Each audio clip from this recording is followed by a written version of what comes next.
You know when the next class starts, as far as this class, the Mhm. Let me double check so I can. February 21st, because the 20th is I always look it up because sometimes it changes on me. I checked last weekend, that's what they had. for the basic. Okay, no, because somebody wanted to start. Oh, okay. Oh, I think we're too far along, aren't we? Yeah, we're a weekend. But I mean, she could watch the videos if you wanted to and see if she could try it. But it'll be starting up again. The whole sequence will start up in the fall. Oh, in the fall. Okay. So we do fall, spring.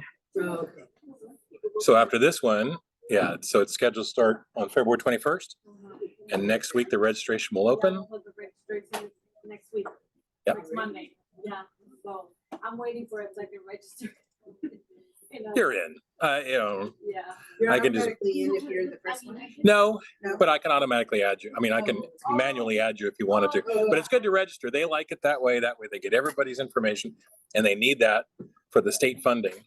Oh. So that's why they do it. Oh, okay. So we don't have to worry about getting them because. Yeah. Oh yeah, we're not packed. So yeah, not a problem. Yeah, and after that one is from Microsoft. Right. And then the one, let's see if I did anything. So here's Microsoft Office. Sounds 6 weeks. Mm-hmm. They'll start on March 20th. March 20th. So it is a semester long. For all three. Yeah. Yeah, that's one thing. Now I will say, so they like our classes.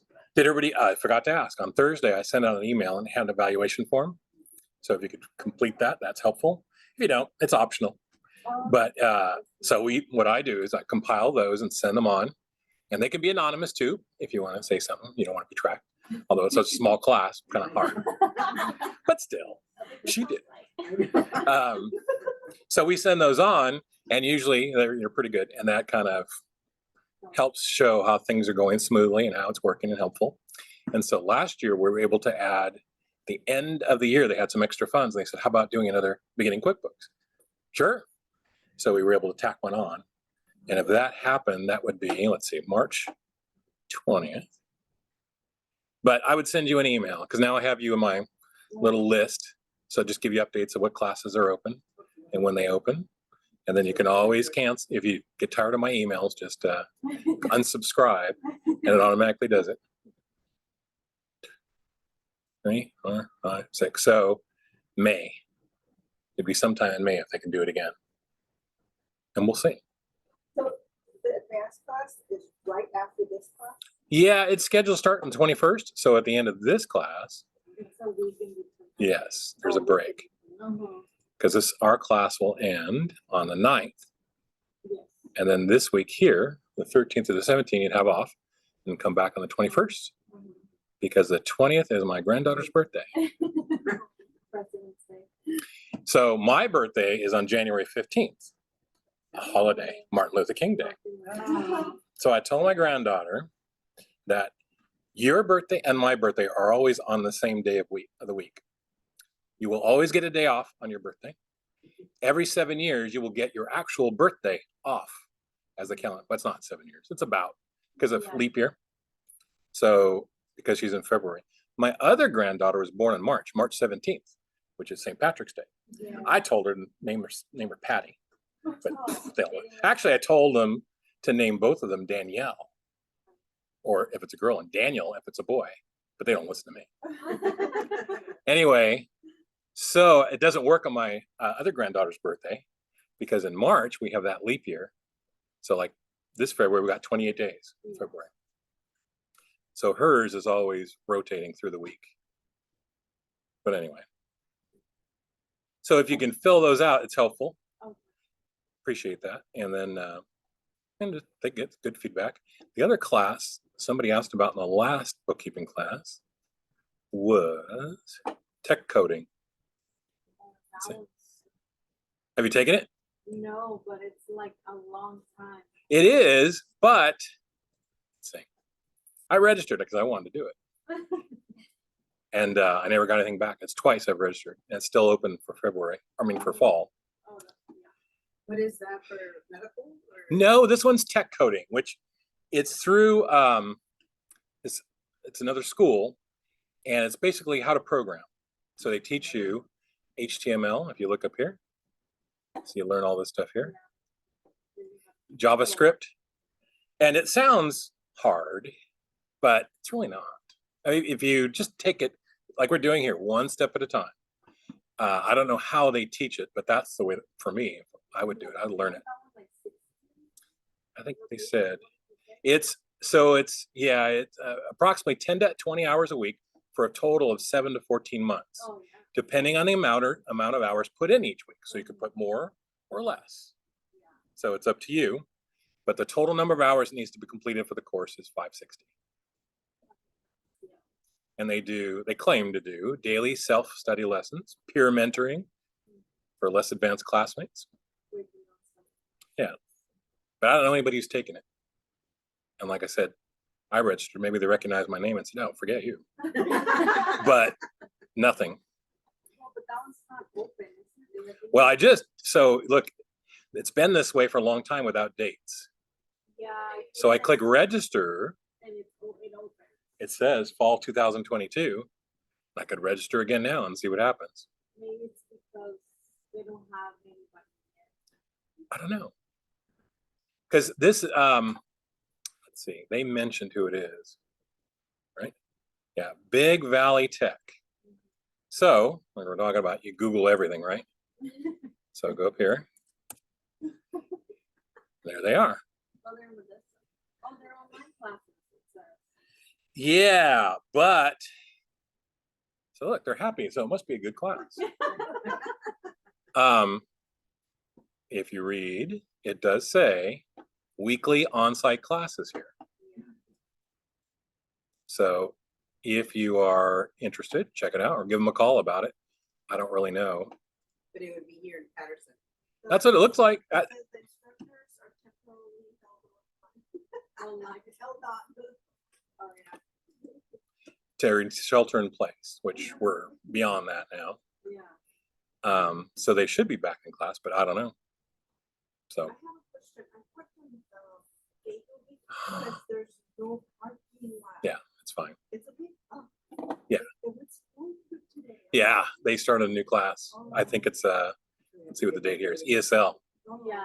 It's a yes class. Yes. Because I had to use my Spanish to guide a student, and he's lucky he made it. Because my Spanish isn't. I took 3 years of high school Spanish, and I still can't communicate. Yeah, that's it. What did you tell them? Go da, váyase para allá. I said, ahí. Por allá. He got it. Por But allá. you know, you have to go through the gate. He came from this side and he had to go through the gates. So I just walked with him. Ahí, ahí, allá. It's por allá. My Por aquí, luego por allá. Por allá. my dad was a native Spanish speaker. He was born in Texas, right in the southern border. So he spoke Spanish before he spoke English. So I used to have him help me in my high school classes. And like he corrected my paper. So I did it, turned it in. I got a C. I said, how can you get a C if you're a native speaker? He said, oh, well, she speaks formal Spanish. Nobody speaks that. Yeah. It's Spanish from Spain. Yeah, Castilian. The teacher was actually Portuguese, Lacoste. Oh. So I think he just did it because he didn't want to do any more homework. Well, no, they do. Yeah, I know. Yeah, my cousin took it and she was getting to fight with the teacher. She's like, no, that's not how you say it. And it's like, where am I gonna use that when I go to Spain? Well, it's like English. If you speak proper English, you enunciate, speak slowly, and use words that most people would say, what? And you never say what, right? I know. That's not a word. You'd say, what? Could you please repeat? Right? So, you know, all languages are like that. There's the real way you're supposed to do it. And Not then like bro or dude. exactly. I'm like, what? Como se dice en Bro. español, bro? Hombre? No, they use Brother, brother. street word. Yeah, see? Okay, brother. So they do offer other classes. I know truck driving, that was in the newspaper a couple years ago, and the nursing assistant and the EMT. And those are all offered here, right here? Yeah, they're supposed to, but like I said, the tech coding, and then I heard the EMT was stopping, but then I heard it started up again. So you just kind of, there is a $100 application fee. March, then you can drive in the ambulance. It all depends probably on how many people are there. Can, and so these are done, the way we do it is by contract. So we do a contract for the year, and we do, it's the fall and then the spring. So I would assume they're all doing similar things. And then the ESL is done by the Learning Center, Literacy Center from Modesto. And so I know they've been doing everything, and I think the citizenship too. No, that one's not available. Well, let's see. It's not citizenship. Yep, Yeah, you're right. it's not. So kind of just depends. And I think the GED, let's see if that's still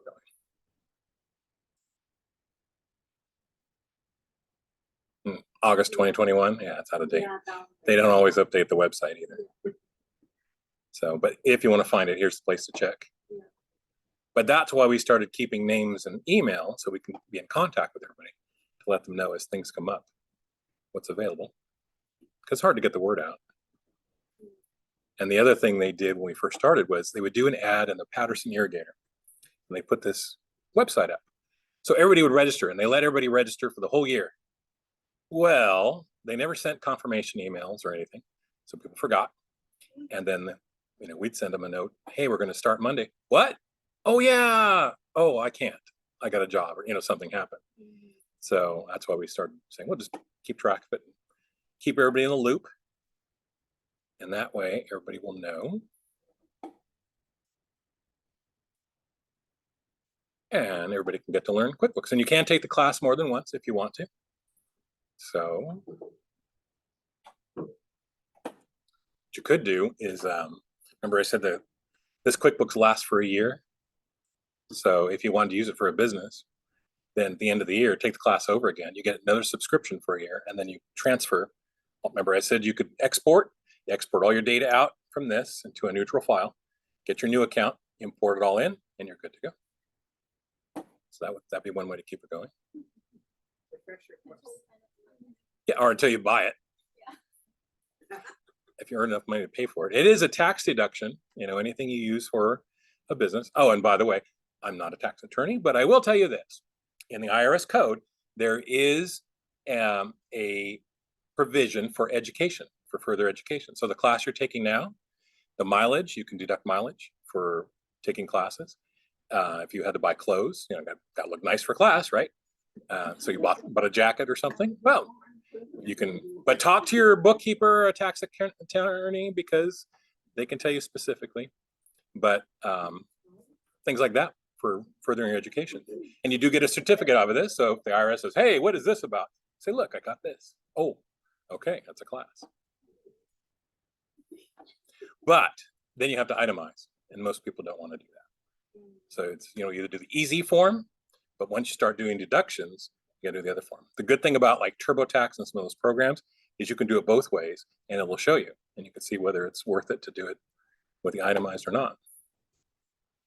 And I'm not sure if QuickBooks is no longer in favor with accountants, because did you hear about Sam Bankman-Fried, what his excuse was, or what the company's excuse was? They were keeping everything on QuickBooks, and that's why it wasn't kept up to date.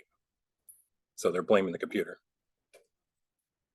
So supposedly, how many billions was he monitoring and working with? It was all kept on QuickBooks. Yeah, he lost billions of dollars of people in investment. So we're not going to do that. We're going to be good to our customers. Let's go ahead and get started with ordering some more products. So we'll get paid and pay and go to our vendors.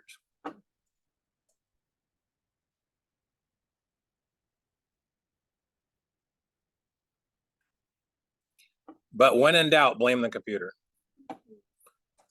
Everybody, you know what's going to happen though? See, now I got to be careful because with artificial intelligence, like your phone, it could be listening to you. And when they take over, they're going to say, you remember the time that you blamed us? Well, we're going to get you back. Because randomly, all of a sudden they're answering or they're writing what you're saying. And I'm like, I didn't, mind your business, I always tell them. Don't make it mad. Just want it off record. I know. They, well, like Amazon, in order for Amazon to learn, you know, when you say, Alexa, what's the time or something, she has to hear everything to distinguish when you ask for Alexa. So she's listening. And a lot of people, I guess, didn't realize that. So, Yeah, I have a good one, that's why I haven't connected it. Yeah. So they listen pretty much to everything. All day. but, you know, most of it's just mundane stuff. And then what I do is I have it on a power strip. So I leave it off. Then when I need it, turn it on and then use it for a while and then keep it off. Yeah, because different things come up. I noticed in my conversation, like, what did you know, yeah, like traveling, you know, or going. Well, my sister-in-law installed it at my mother-in-law's house, and my mother-in-law's house got broken into. And we're trying to figure out the time. So we tried to call them up and say, can you tell us, did she hear the window break? Because that would have been recorded. And they claim that we didn't, they don't keep those recordings. If you want that burglar alarm feature turned on, we can turn it on for you after the fact. But so I guess there is something, and she'll react to it. If she hears a window break, she'll make a noise like the police are coming or something like that. All right, so let's do 4 purchase orders. So again, I have to go over here where it says create bill and use my drop-down list to find create purchase order.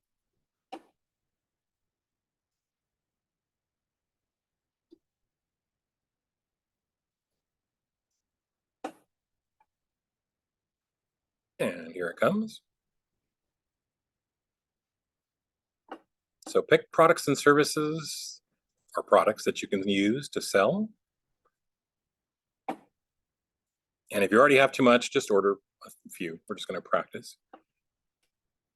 Now this time, because I said we're going to do 4, rather than save and close, I'm going to do save and new.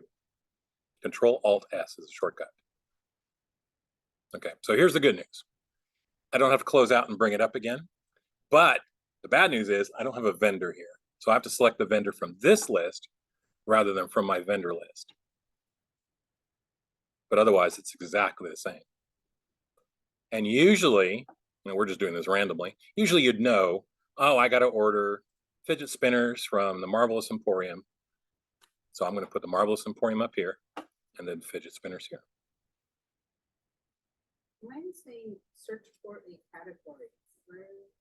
Okay, if you see category here, Oh. it might be turned down like this. Like that. Okay, that's for a different kind of thing.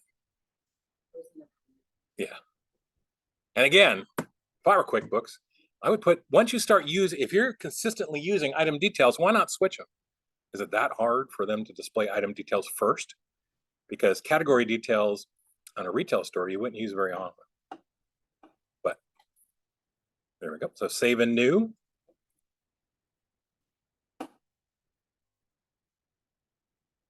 And again, I'm going to click on my last vendor. Oh, no, I'm sorry, this is the 3rd vendor.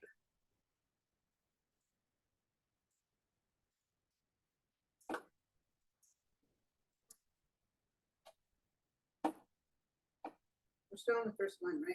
Yeah, well, you could do it either way. So this time we'll do save and close because I have 1 more to go. You can.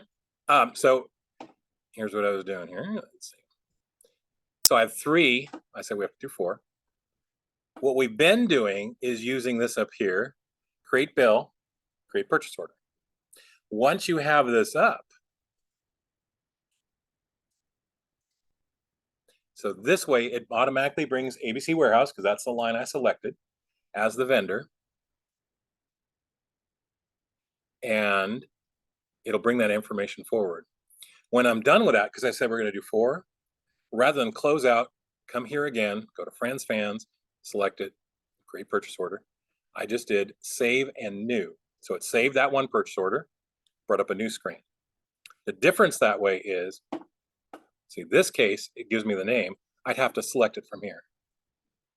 So it's just, you get the same results, just a little faster. So see the save and close?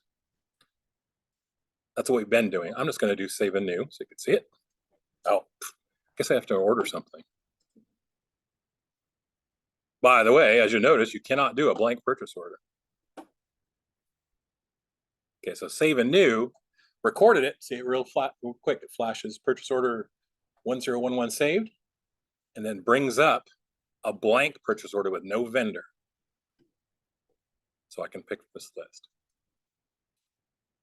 So that's if you want to do all the purchase order at once, then receive the bills all at once, and then pay the bills at once. Or you could do it purchase order bill pay, purchase order bill pay, however it works. The computer doesn't care. But I will tell you, normally, well, it depends. On some circumstances, you would do well, you wouldn't do the bill and purchase order bill and pay, but you do a whole bunch of purchase orders at once. Oh, I got to get today's purchase orders out. I got to do 4. So you just do them all at once. Now, I send them out and I wait. The vendors deliver, and then I do the bills. So you should see this, 4 purchase orders.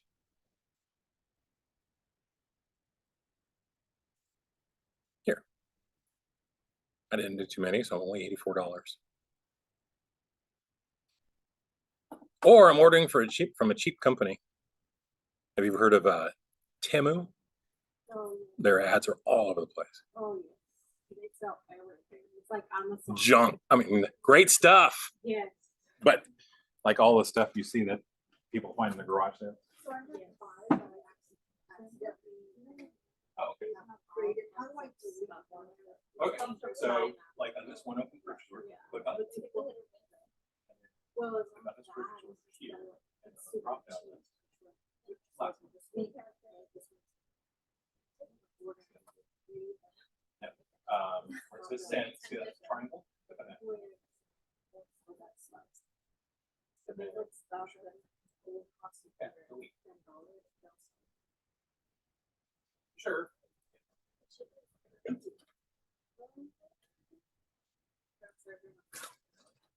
Their ads are everywhere. Yes.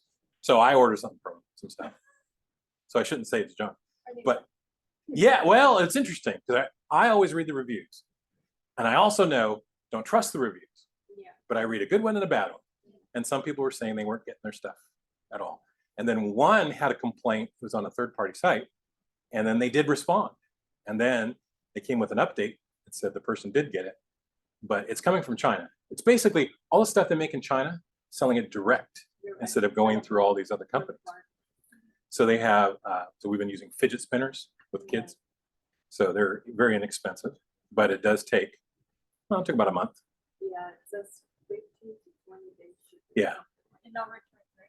No, actually, well, I haven't tried it, but they claim to offer returns. And then because people were saying I guess because people weren't saying they weren't getting their orders, they have a rule. If you don't get your order on the day, they give you a range of dates. So like the 31st of January to the 4th of February. If you don't get it by the 4th of February, you get $5 off your next order. So that's something. But, you know, when I first saw it, I thought, is it real? And then I went through and it's like a lot of stuff on what's called Alibaba. But that one, you have to order quantities. So this lets you do individuals. So I had a little gift card, Visa card. And I thought, I'm not going to put it to my regular account just in case. So I ran it off that and it worked. So I think they're okay. So far, I've had a good experience, but I see other people complaining about it. But even the bad reviews are sometimes competitors going on trying to undermine. So you always have to take it with a grain of salt.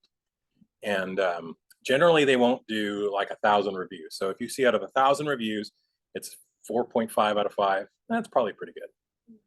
But you just never know these days. Anyway, so if I were, they could be one of my suppliers and buy stuff from them. They did charge me sales tax, but so what I did is I compared it to Amazon.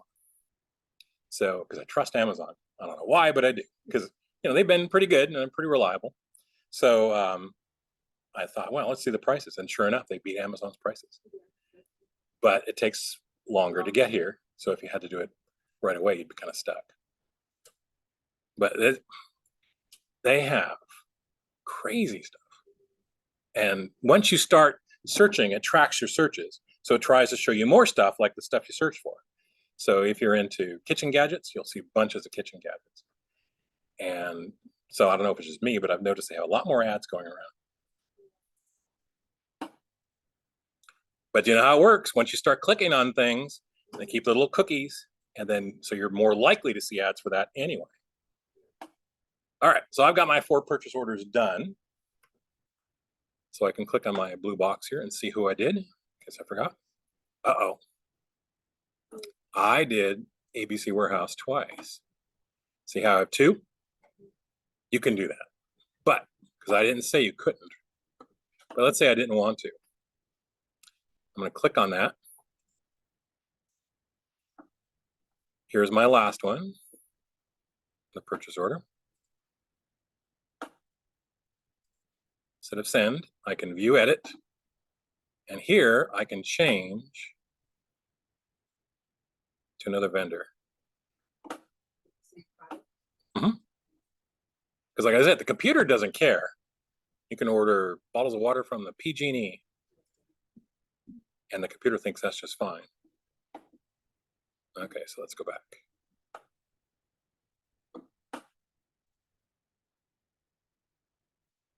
Oops, there it is. So see how I moved it over? Just by clicking that edit button. So as long as it hasn't been paid, then you can make any changes you want. There is a general rule, and we'll get into this. I mentioned all of our vendors are just perfect on the spot. There are times, though, where they won't be. And so, like in this case, I ordered 3. What if they sent me 2? Right? Or what if they called up and said, sorry, we can't send you anything. We're out, and we're not going to get any more in. So as a general rule, you don't want to delete that kind of history. There is a way you can manually close it. We'll get into that as we get a little bit more advanced.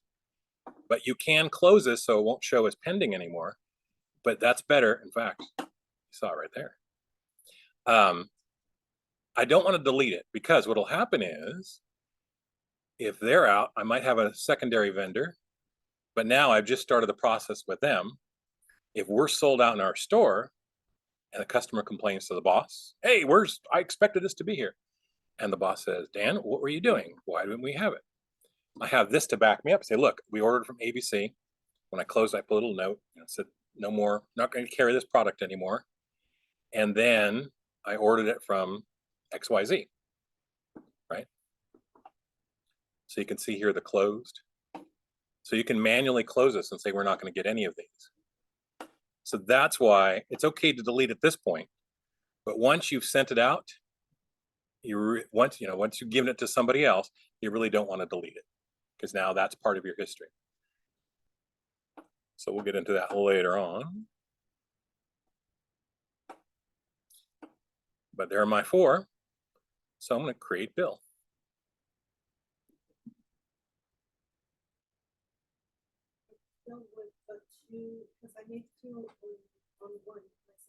Okay, so find the one that says here 2 purchase orders.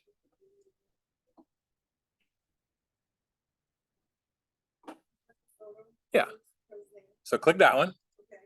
So in this case, ABC Warehouse was mine. So you should see 2 purchase orders, one after the other. So just click on the top one, and on the right-hand side, this little drop-down arrow where it says send. I'm going to click that, and I'm going to view/edit.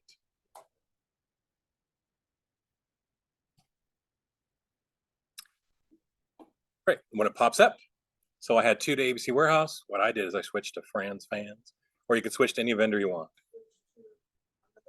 Yeah, one you haven't used.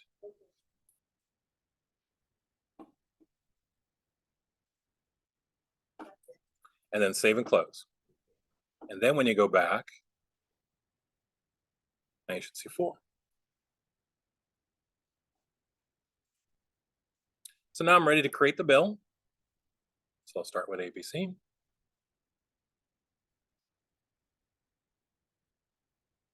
And here's add.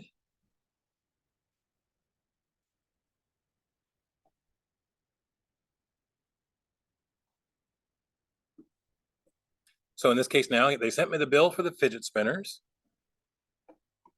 And once again, the computer hasn't figured out that I don't use save and schedule payment. So I have to change it to save and close. But next time it will. Now, if you want to, you could do save and new here too.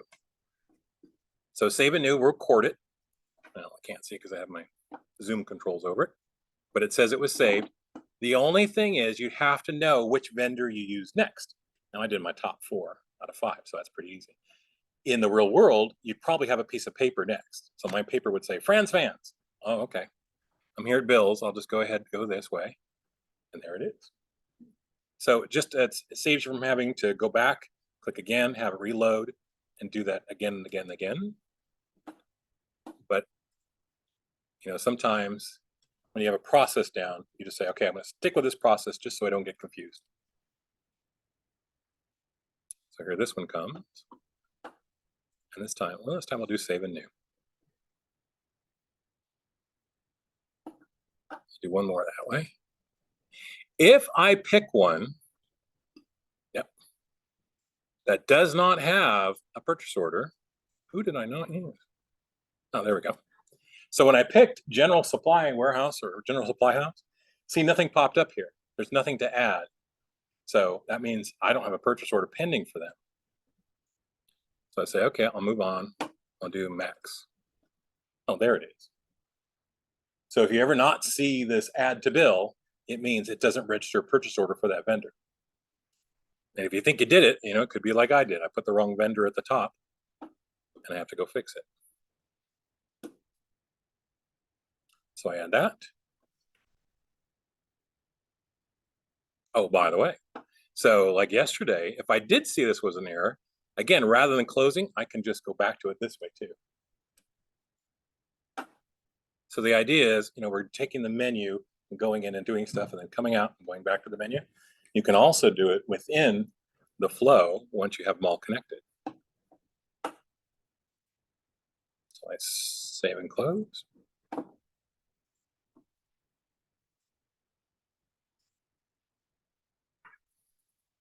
Yeah, and I got one more. It's a create bill.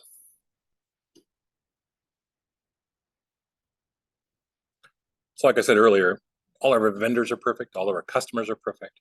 Everything we ask for, we get. Nobody's raised their prices yet. It's all working.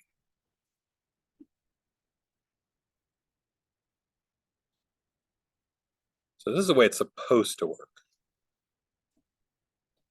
In the real world, 80% of the time, yeah, it'll pretty much work. It's that 20% of the time, it's going to take up all the rest of your time.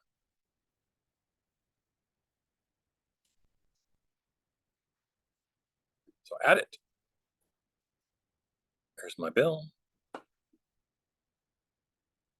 And save and close. Now I still have my filter on because I clicked on this blue purchase order box. And I can see that because it says filter, and it gives me the option to clear. So that's why I don't see any vendors down below. I just click on that clear filter, and they're back. And now I can see who I owe money to. Oh, I'm sorry, we're speaking proper English. To whom I owe money.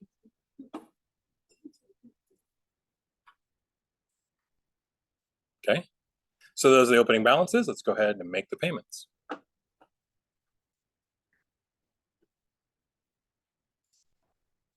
I'll take a quick glance. Basic checking is correct. Good. Now, again, with the bill payments, I can save and new. So if I don't want to go back out to that screen, I'll just do save and new. I just have to know who I need to pay next. Now, unfortunately, when you look at this list, it doesn't show you who's got an outstanding balance. Once again, in the normal rules, you'd have some kind of document, like here's who's asking for payment. Here's the bill, and they want their money. So I would just say, all right, Franz. And then when you do it this way, the one way it's a little different is you get this little box to add to this payment. But otherwise, it's exactly the same. It gives you the same info, the payee, the amount, the reference number, and I'll save and close. And this time you can see make payment again. So either way gets you where you're going.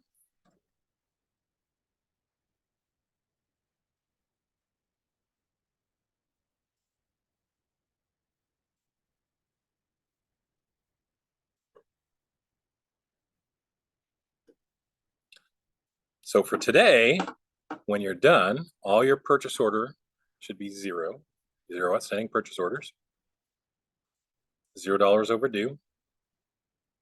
There it comes. And $0 in open bills.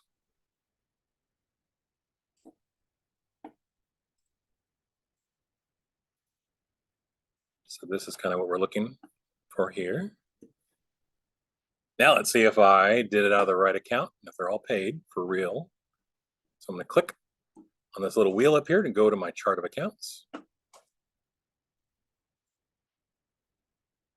I'll go to my check register. Today's the 31st.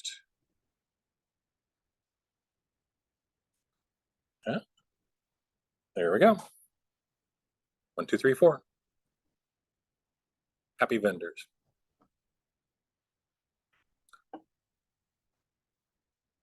Okay, so now that that's done, let's go back to get paid and pay.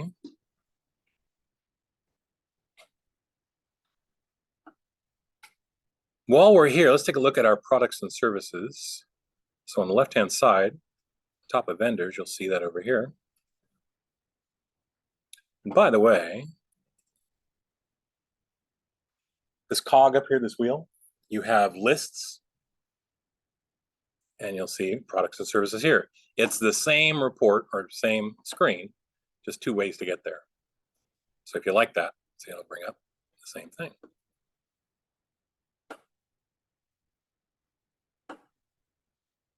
So I accidentally hit low stock. There we go. So you can see here, I got lots to sell.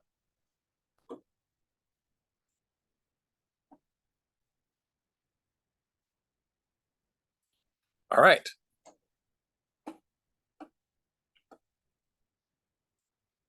Let's go ahead and now go to customers.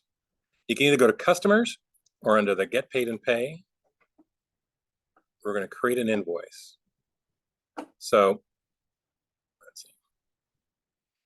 Here is the master shortcut. See up in the upper left-hand corner under the QuickBooks logo, when I hover over it, you're going to see new. New what? When I click on it,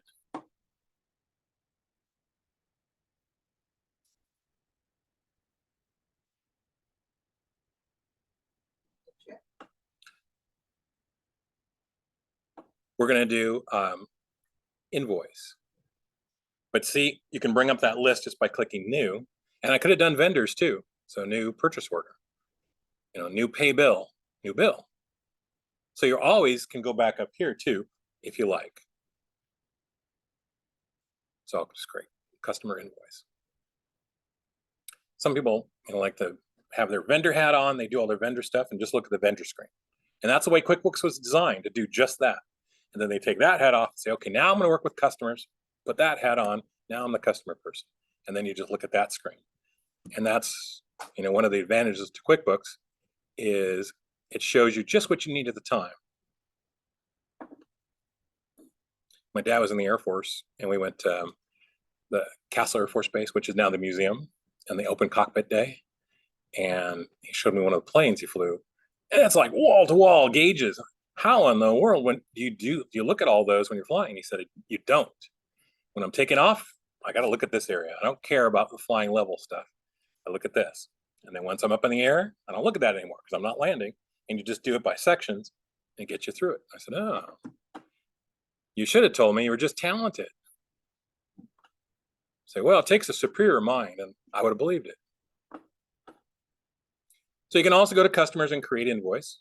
So let's do 4 invoices for our customers, receive their payments directly to the checking account, and we'll make some money.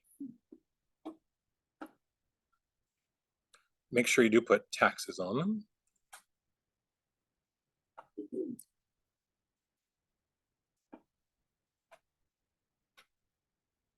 Say I wanted to put 2 different items on. Sure. Well, now you're getting fancy. Well, Yeah. it's because service calls, they don't need to run capacity. So Right. I'm gonna do it for them. Okay, so I'll do that. See how we clicked underneath that first line? I'll pick something else to sell them. Yeah, they gotta have a fountain pen to go with a teddy bear. Yeah, and it could be 1 this time. And I'll make it taxable. And if you want, you can do as many as you like. Here's 3. So you can keep adding lines, all the way down. It's giving me the same rate for the rent capacitor and the thermostat. How did you set it up? Because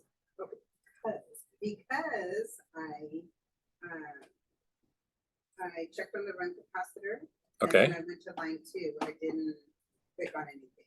Should I have clicked on something? No. Are they set? When I mentioned set up, Unless they're both the same price, I don't know. that's what I was going to say. So you can always go back to your items and services, What is it? products. I keep saying that, products and services. Yeah, that's a bad habit I have. And you can look here, and the 1 column is your sales price, and that's what should show up on the invoices. I'm doing it again. And if you want, you can always edit them by clicking edit.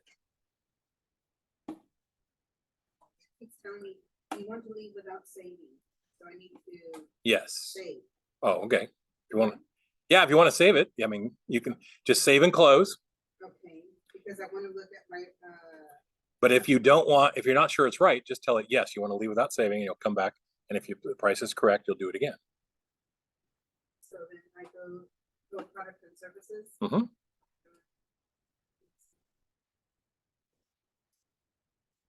They were the same price. Okay. So yeah, look here. My bad. That's okay. You're offering a good deal. I So you can always click on edit on any of these. And when you get to it, just make sure it's the sales price you're changing, not your cost. So as you scroll down, you'll see it. There's the cost, and there's the sales price, $9. So I can change it to 11 or whatever you wanted to, and then save and close. And next time you create an invoice with it, it'll bring the new price in. And by the way, if you don't want to have to keep clicking that little text checkbox, go into your products and edit each one just by clicking, like here's Deluxe Teddy Bear. And you make any change you want and then save and close, and look what happens. Here's another shortcut here. Because we turn on the sales tax, it's going to make everything taxable. But because we did the sales tax after we did the products, these, when they're changed, they'll become taxable. So you just click edit.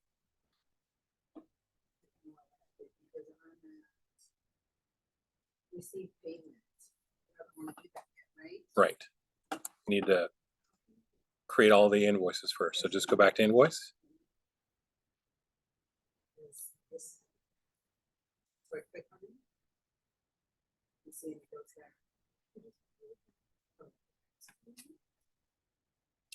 You can either do it from the customer level, that's the way we've been doing it, or you'll see this invoices button, and you can create an invoice this way. The only difference is going to be it's not going to put the customer name in. So you see the difference here? So Just- do I need to put a tax on both? Oh, no. Just on one? When you're in the invoice, yes. Whichever one does not have a check mark, you want to do the tax so we can see how the taxes are collected. Both lines don't have to have a check mark. Yes. They do. Each item, So when I do that, okay, so let me show you what happens to mine. So remember I went in and I said, just edit it And all I did was click edit and save. So this tax automatically came up. Now I did not do my last 2 items on my list. So I'll add a fountain pen. See how the fountain pen did not come up as taxable? Because it hasn't been adjusted in the item list yet. So this one I have to manually add. And you do want to click sales tax on your customers. So what I missed was the edit. I'll save and close. Yeah. If I did edit, No, select it. If you select it, click on it. oh, Yeah, you'll be selecting the line if you're not selecting. oh, Yeah. I see, okay. Because your customer may not be taxable, or certain items are not taxable. Food in California. I think I mentioned the Subway thing. How if it's baked for you, then that's taxable. It's prepared food. Otherwise, it's groceries, and groceries are not taxable. Either is cat food and dog food. They're food, even though they're not human food. So it's all the rules they have.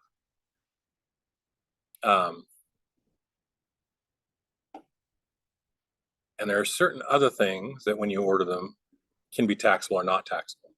So your item has to be a taxable item, and your customer has to be somebody who you charge sales tax to. So I've got 2 invoices. I'm going to create a third for Sarah here. How do I, delete if I made a mistake invoicing? Okay. Because I got 2 orders for the same person. Okay. How do I delete one of them? Same way you did the purchase orders. Let me refresh mine and go back. So I want to get rid of my last. Because I deleted the product, but. Okay. It still shows up. Okay, it's going to be just like we did purchase orders.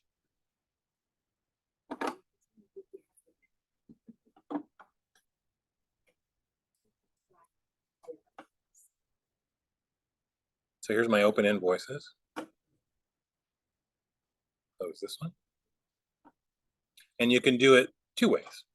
You can do it by the invoices or by the customer, whichever one you want to click on. Because we have that big bright button at the top. I'm going to use that.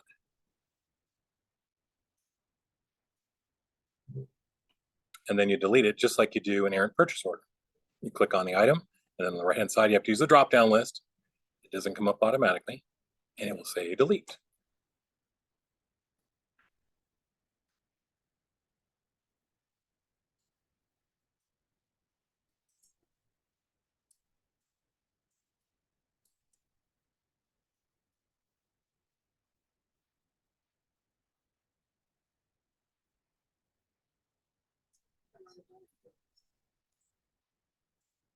You said 3, right? We're doing 4 total. Oh, We did 3 yesterday. oh. We're more advanced today, so that's why I did. I'm looking who's gonna create it, the other 3 are. Yeah, Third. spread it around.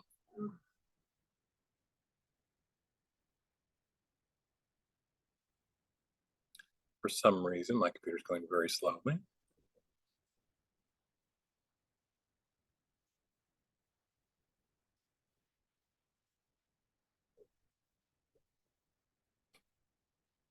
But if you have enough invoices going out in the US mail, you can get the postage discount too. And some people do that every day. You know, they have enough going out, 200 pieces. Get a discount if you get 200 pieces a day. Yeah, if you remember when I mentioned last week, you get indicia, which is the stamp. Like all my W-2s came in, and they all had postage paid. There was no physical stamp. It was a printed box with the lines underneath it with a number. And if you do that, like, so let's say I had 200 invoices to go out in the US mail. So they run out. You can actually get a little machine that folds it for you in thirds, put it in the envelope, seal it. You pre-printed it with this postage meter. Take it down to the post office and, here's my case. I pre-sorted them by zip code. And if you're really good, by 9-digit zip code. So you get more of a discount the more work you do. Give them to the post office. They'll ask for a check. check it off, and off they go. And it does save a lot of postage, and it goes a lot faster because then you're not sticking stamps on 200 envelopes every day.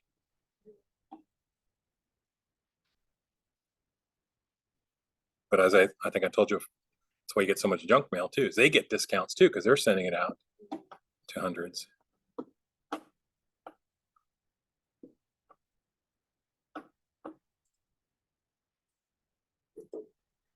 Yeah, mine's taking its time. Here we go. The other way you can select a product, if you know what it is, we've been using the pick list. Remember I said I like to keep my hands on the keyboard? If I start typing the product name, it's just like, well, when it gets to it, but it's just like Google. When you start typing something, it tries to guess your words. This will work eventually, but that's what it should do, is it should start showing the products. Like in this case, it start with letter F. I only have one. And then you can just hit enter, and then you don't have to use the mouse at all.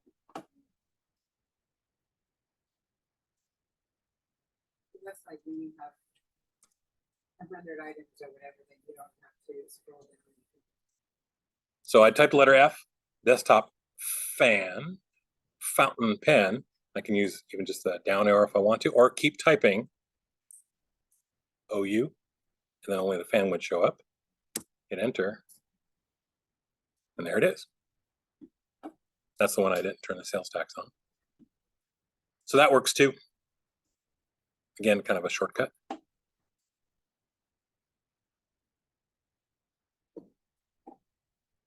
Yeah, I don't think I deleted this properly. Let's see. I'm so sorry. No, that's okay. That's why we're here. So I was looking at my, I have all these, I have 4 of my customers, so 5 open invoices. I wanted to do it one first. So Okay, click on that. this one. Two open invoices. Two open invoices. And this is the one I want to do. Okay, so where it says receive payment. Yes. Yeah, go ahead and receive payment. If I didn't say that. Okay, now you should have. Are we gonna be, thank you. Well, we paid already. This time we're receiving payments from the customer because they got our invoices. Okay, here's your check. So yes. So since I deleted that invoice, that number, that sequence, that one number is gone, Right. right? And I How- don't have any- Yes, but you can use it again as long as it doesn't duplicate another number. And if it's the last one you made, if you recycle the number, it'll pick up the counting from there on forward. Okay, so if you have, so, next one would be 1006, and then after that would be. So you can reference them, oh no, wait, oh, 1 year. 007, 1008. Yeah. The computer is not as concerned with them being in sequential numbers, just that they are unique numbers.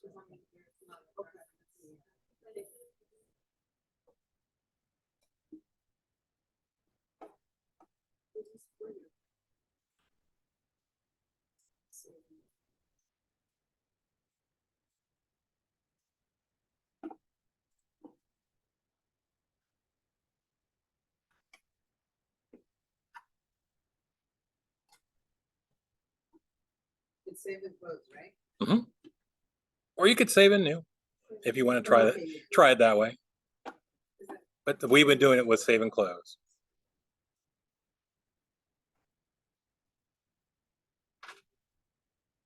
So when you're done, we should have $0 in invoices and 0 payments pending. And then you can check your check register and you should see the deposits.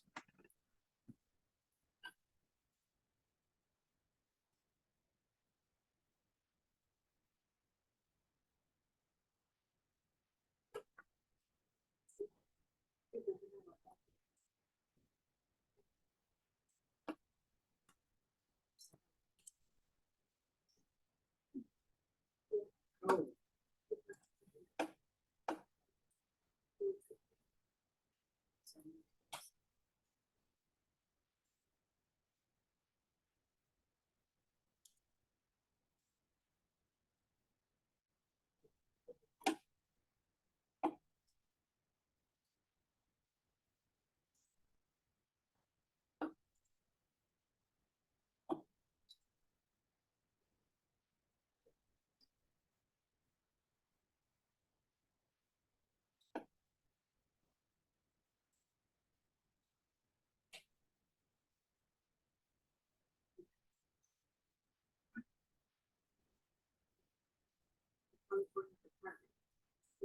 Yes, we will. Because- Mhm. And this is where it's gonna show up, no, it's not. It'll show up in two places, under taxes, but also in the chart of accounts, under liabilities. And by the way, if your company goes bankrupt, that's one of the things you can't write off. Student loans, you can't ever go bankrupt on student loans, and you can't ever go bankrupt on tax obligations like that.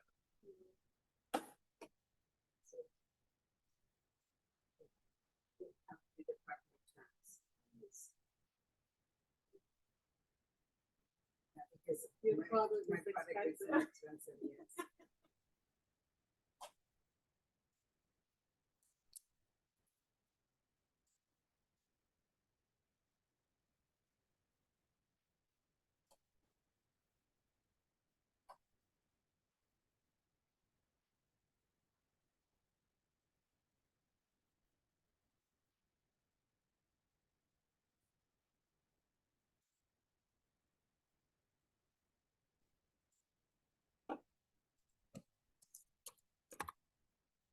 All right, well, mine's going very slowly, so it's 6:58, it's break time. Take a 10-minute break, and I'm gonna try to get mine to speed up. When we come back, we're gonna do sales a little different way.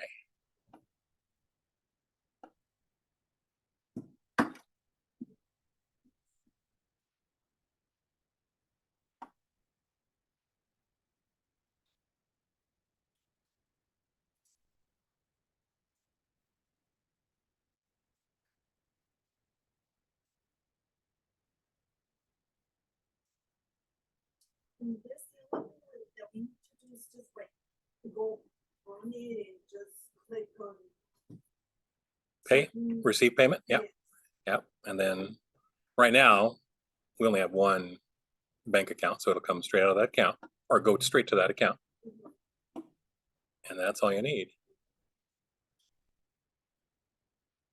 You will be showing us how to link the bank account. No, not to do a direct link, because we actually need somebody's bank account. Now, if you'd like to volunteer your bank account, so we can all try it. No, but I mean, okay, so at one point I could link my account onto, Yeah, but then it's live. I mean, then you're talking real money stuff and serious. yes. Yeah, no, because I have another account through that, which is our business account, but I haven't done anything to it. And I think I did link the bank account to it.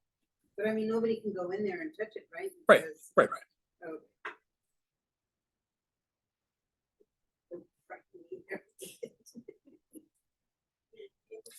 Well, right now, see, we've been sending everything directly to our checking account. There's, and this is with invoices.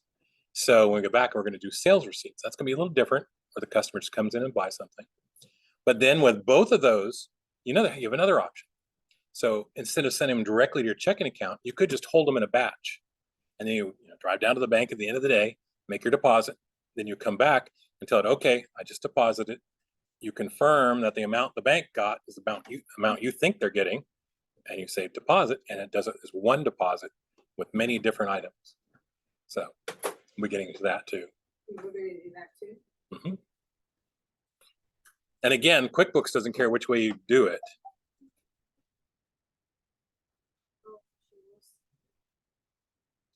Ooh, the air's coming in. I could Yep. feel it on my.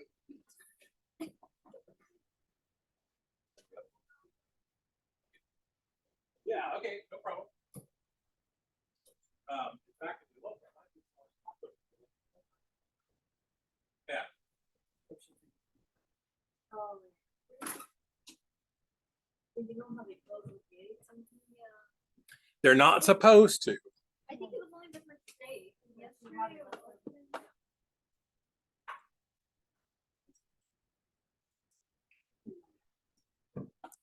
Yeah, that's good. Is the heater on? Yeah, you hear it? Feels like it's cold. What's it sound? Well, I feel like the buildings are always cold. Yeah. See, okay, It's so automatic. I'm gonna tell you what the heat is. Remember, the heat's back here. It said it's 69. It said. Yeah, it's locked. But just because it's 69 here, it doesn't mean it's 69 there. I No. know, yeah. No, I just got the chills even. Yeah, it's because they're probably having to shut down for like certain hours. They even though it says it on just people like. Those spots available. Not over here. Not over here.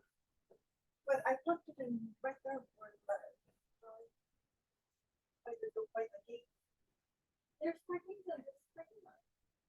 On the other side. Yeah. Where's like. Oh, and this little one. Oh,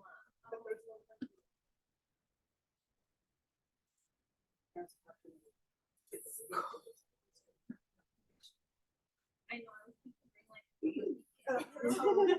Tomorrow you can do it.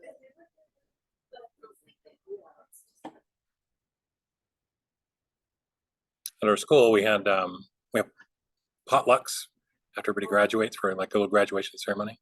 So we had a little barbecue, and one day the heater broke in the classroom. And so I went to the director and I said, yeah, it's still not working, but don't worry about it. I brought in the barbecue grill and we turned it on. It's keeping us warm. He goes, you're kidding. I said, yeah, I'm kidding. We'd all be dead. But in that room, it's pretty well insulated with all the computers on this, but these are the days of the big monitors and human beings in there. It actually did create heat. Yeah. It's funny, you don't realize it, but it does work.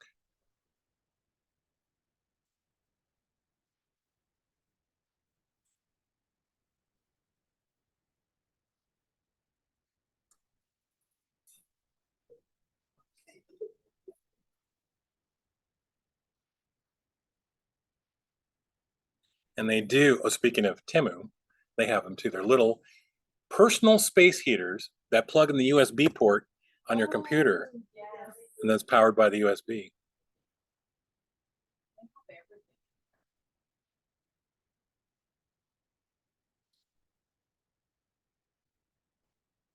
I can see one with the actually like CEO, Mhm. like our products, just because. I mean, find that this happening here, but quality, everything's made. Exactly.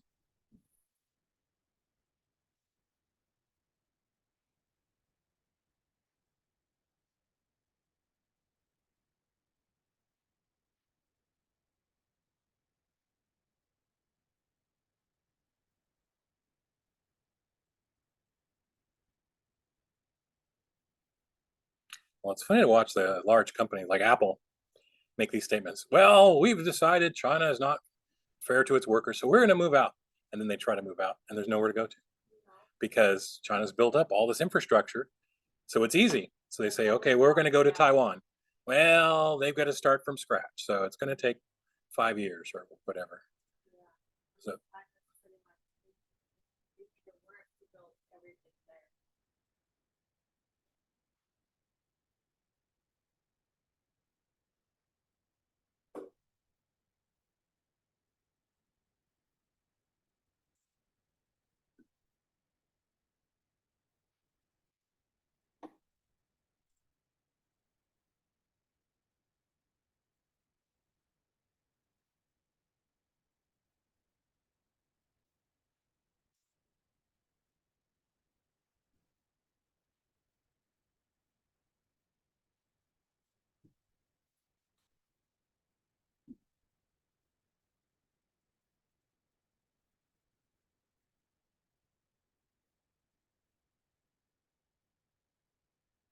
that's somebody I work with. He said, when you're cold, do something like tap the inside of your hand, something you won't normally do.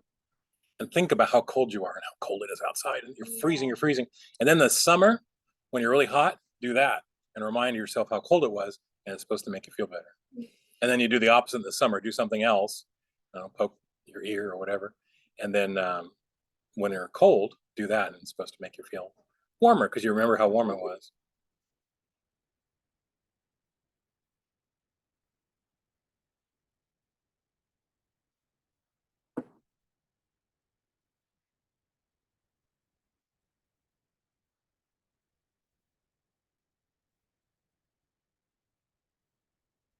But some people have tolerance to cold because I see them jumping into frozen lakes and things.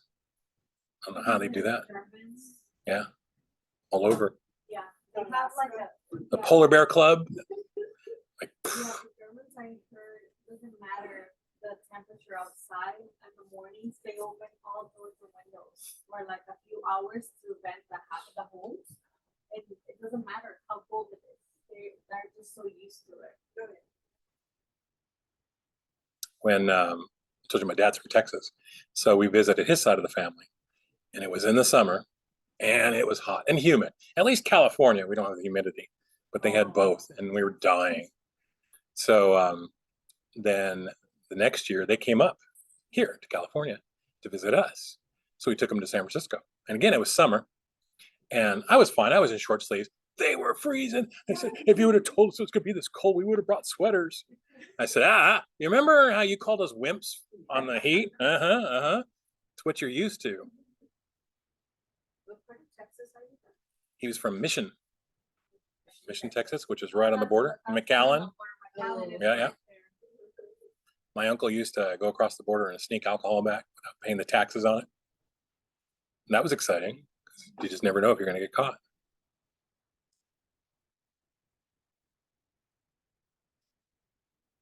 And then I did find we were there for 2 weeks, and I came back and I noticed I was saying y'all a lot. And I realized, you know what, that is really handy. You really need a you all. Whenever my cousins come from Texas, they say we talk funny here. Yeah. I'm like, we talk funny, y'all. Well, my aunts spoke a lot of Spanish, but they did try to speak English, but they would switch mid-sentence from English to Spanish, back to English again. Yeah, without realizing it. So that 3 years of high school Spanish worked. And sometimes they'd speak Spanish, and I think they didn't want me to know. And so once they realized I had some Spanish now, if I saw them and whoever laughed at them, I'd laugh too, even though I didn't know what she said. And then she'd say, oh, okay. And then maybe more careful about what she said. If you can't speak it, bluff it. My mom very European and had no Spanish background, whatever.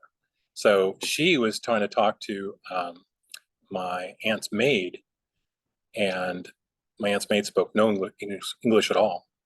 So she was using gestures and things, and then she found out my cousins were translating for her. She thought she was doing so well. I said, they're just telling her what you're saying. But then she taught in Patterson. She had to learn some Spanish because she did have kids who were coming in and they needed help with English.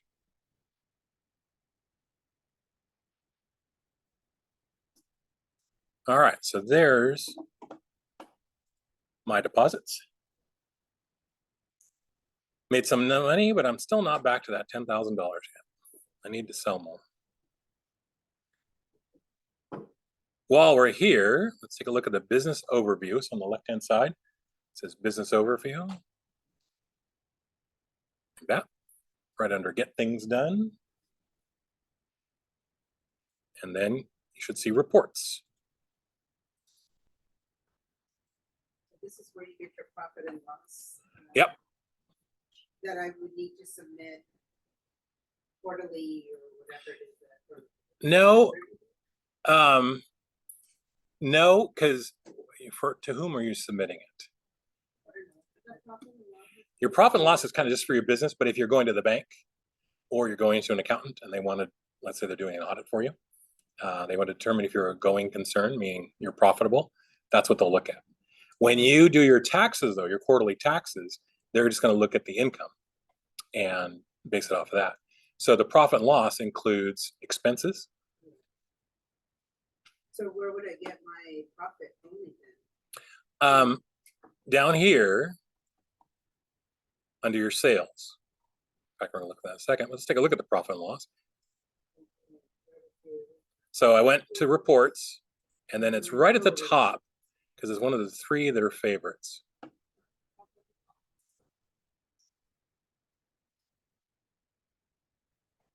And mine's really short, but you see the income. Then it's the cost of goods sold.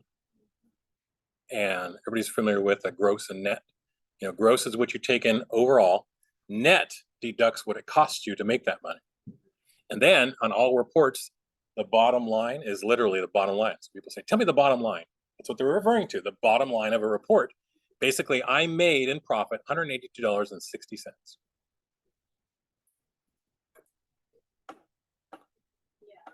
the bottom. It's the net income. That's your actual. So that's what I'm gonna pay taxes. Yeah. Yes and no. No. Because we haven't added rent, electricity, and you can deduct that.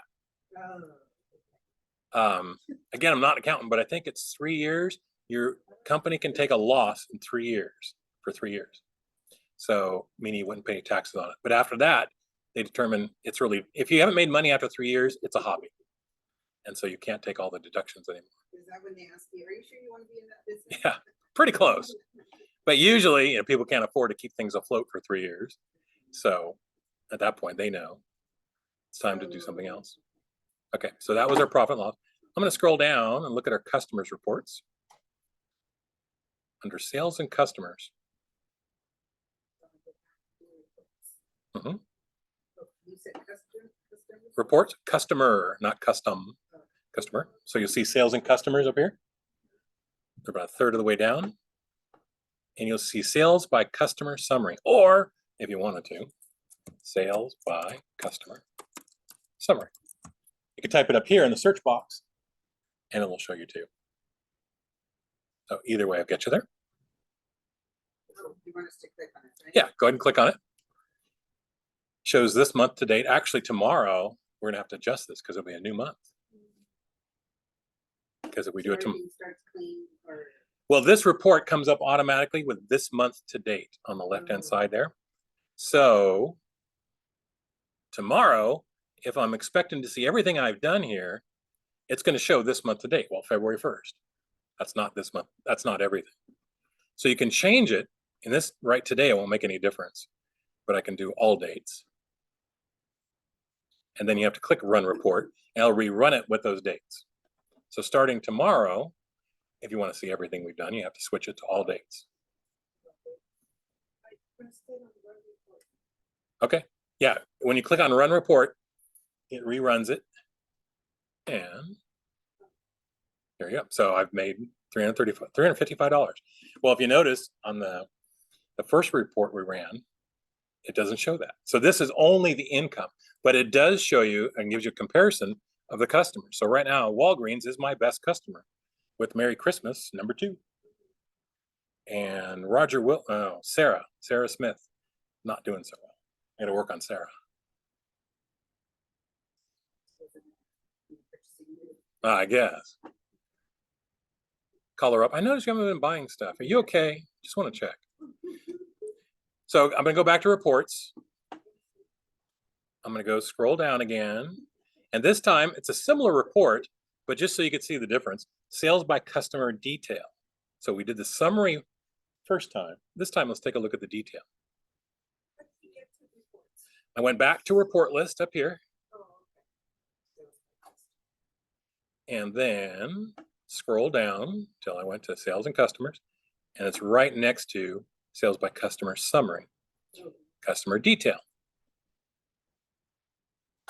Same numbers, but also how I got those numbers. Basically all their transactions.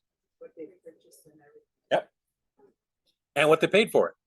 So if your prices have changed, you'd see the price that they paid for it at the time.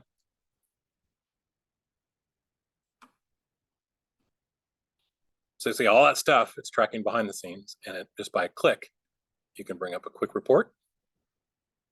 Like I said before, if you're really good, there's the export button up here. You can export it to Excel, run a little chart program, and all this will be graphed out.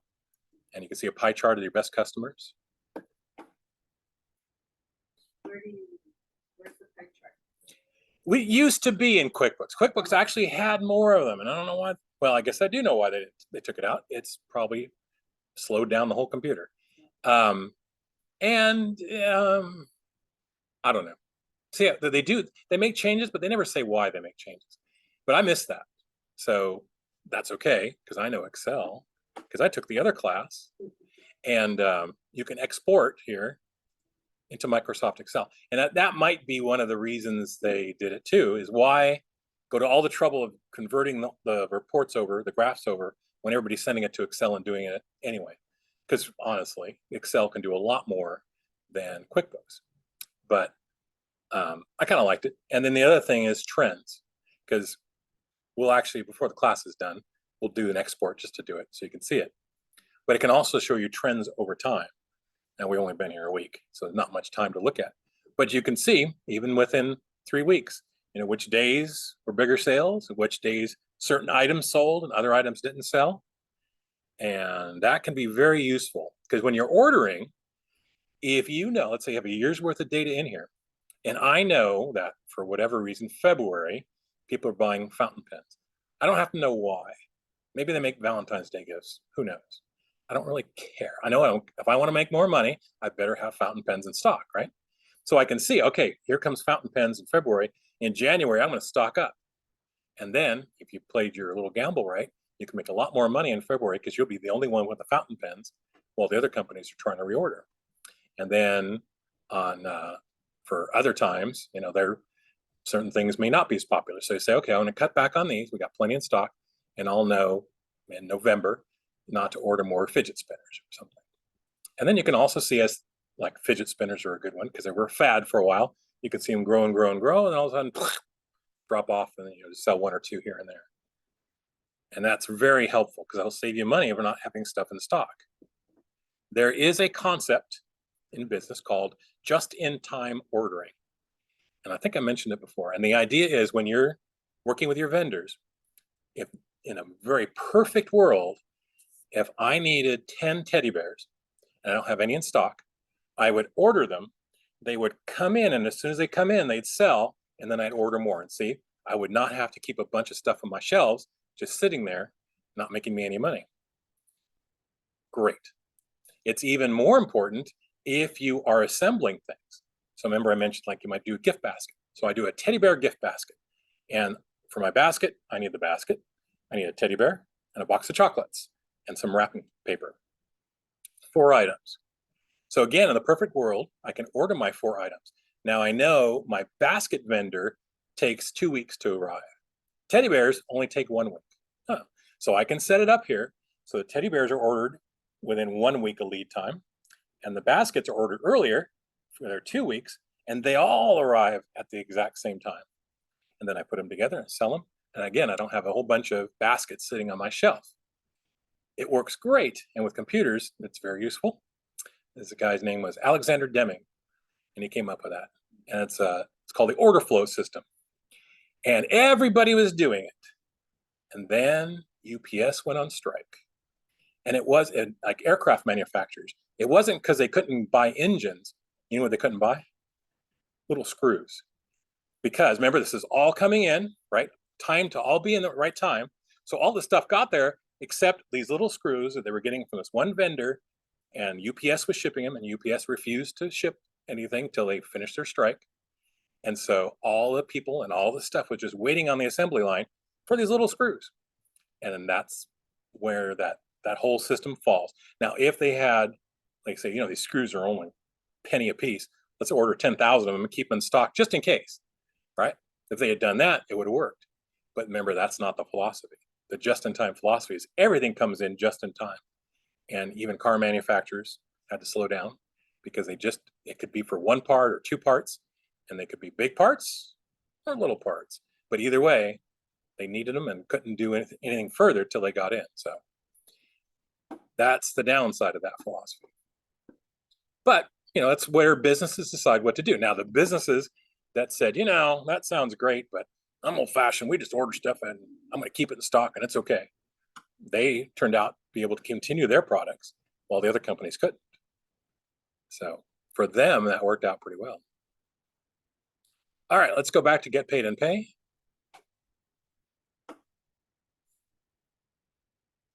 So there are all of our customers. So click on customers. We don't have that up. So right now our customer process is the customer places an order, and we may never even see them. They could do it over the phone.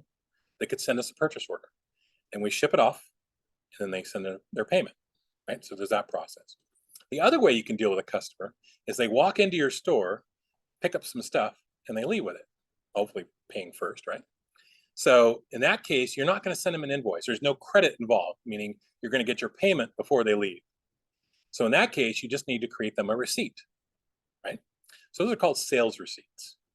So I'll start off with my first customer, and over here where it says create invoice, on that pick list, here's the second option. Create sales receipt. See that here? And the good news is, it looks almost exactly like an invoice, except I click on the product service. I'm just talking about teddy bears, so I buy 2 teddy bears. They're taxable. It works the same.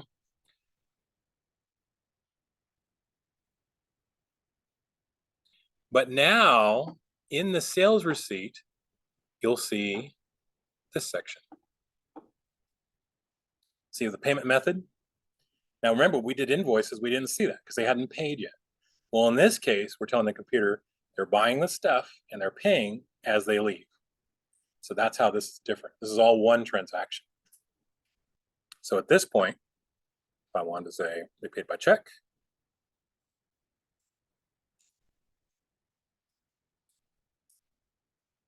I could do that. Again, it's going to my basic checking.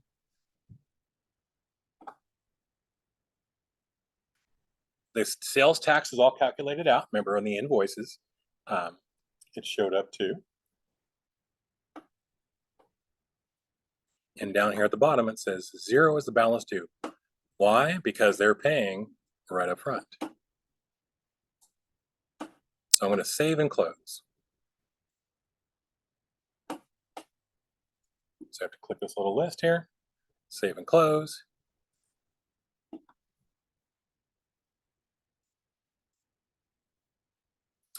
When I come back to my customers, it was Merry Christmas, right? She does not have an open balance. So sales receipts do not leave an open balance, and they don't show up here because this is only open invoices where you're waiting for a payment. This was all done in one shot. Comes in, takes your stuff, pays, goes out. Done. I can see it by going to my check register.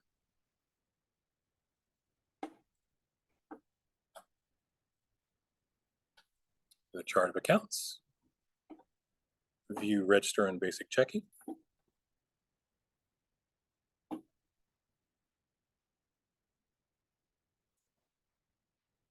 Sales receipts, right? So it's going to be different. It's not going to say accounts receivable. Sales of product income, right? Like that. In the reference number. Yeah. So it put it at the bottom of my deposits for the day. So you'll see it's a little different style here. So when you're reading this, when you see this, sales of product income and sales receipt, you know she came in as just picked up and bought it and paid, right? The other ones go through the accounts receivable system. So the advantage to this way is nobody's ever late payments. You don't have to track them down. There's no terms. We don't have to worry about terms. It's pay as you go. And some companies, that's all they'll do. They won't use invoices at all. On the other hand, some companies use invoices and not sales receipts. Just depends on their type of business. You can do both. You might have some customers who do this. Or you might have a customer who comes in, and let's say Mary came in, and I wasn't really that familiar with sales receipts, so I said, well, I'll just create an invoice and make her pay it at the same time. Sure, you could do that. It takes more steps. And then on her document, it's going to say invoice. So that might be a little confusing for the customer.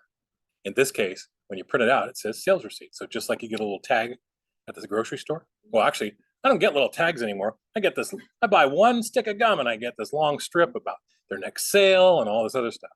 But that's a receipt. And that's what you're doing. You're generating this receipt. You can print it, or now they say, would you like me to email this to you? Save some paper. See how that works? So this one, this way is a lot easier.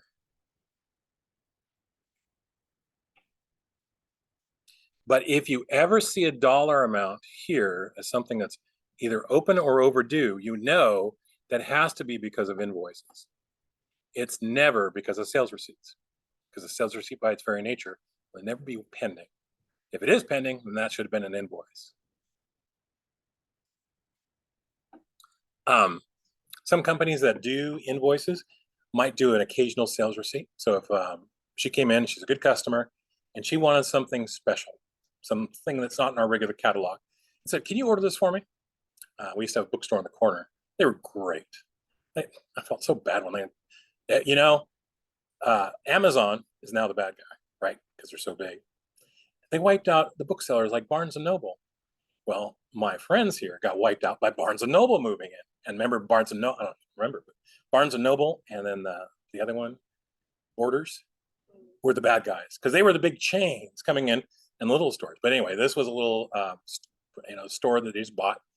And it was really interesting because if you said, I want to find a special book, they pull out their books. Oh, let's find it. Yeah. Oh, here it is. Yeah. Take about a week, but then you'd have to pay up front. Right. So in this case, I might do that. I might say, all right, Mary, I'll order this for you, but we do need payment up front as we place the order because it's not in our regular system. Okay. So I can set that up. What I can do is whatever item it is, I can set it up here. I can sell it to her through a sales receipt. Because I haven't received it yet, it'll show a negative. When I order it through the vendor and get it, then it'll come back to 0. And then I call her up. Hey, guess what came in today? Come get it. Or I guess nowadays, I'm shipping it to your house. There's another kind of selling called drop shipping. I don't know if you're familiar with that. And that's where you are the store. And now it's done online a lot. So you created a website and it's really great. And then you post crazy videos and that gets everybody's attention. So they all come to your website to look at the videos. And while they're there, they might buy some stuff.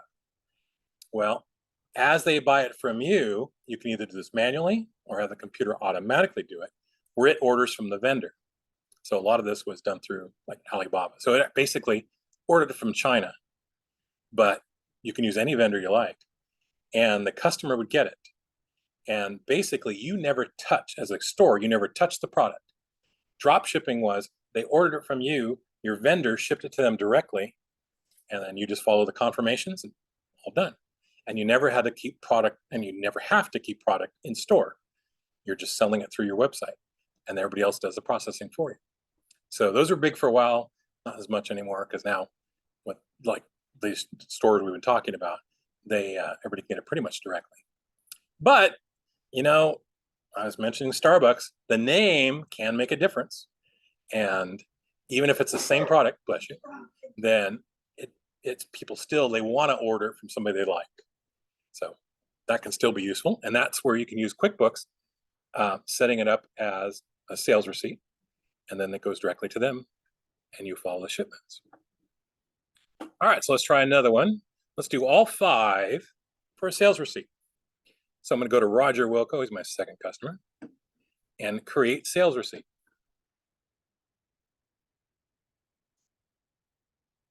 Again, I'm choosing what Roger shall buy today, how many, and it's taxable. And again, just like with invoices, if you wanted to add a second item, you can do that.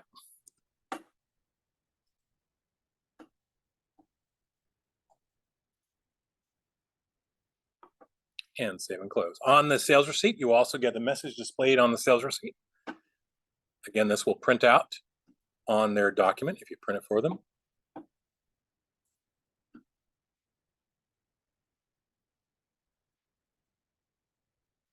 And it's done. So I'll go to my next one.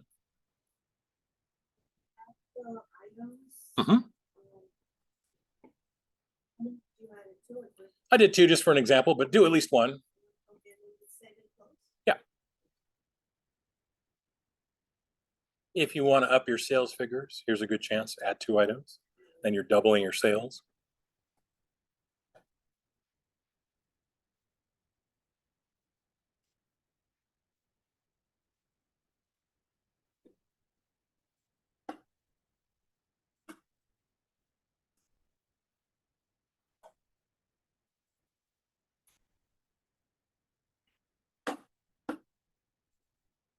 In this case, I'm just going to do 1.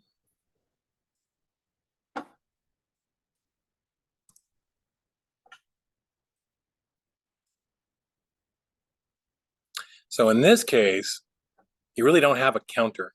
The only way to check to make sure you did 5 total now is going into your check register to make sure they're all in there.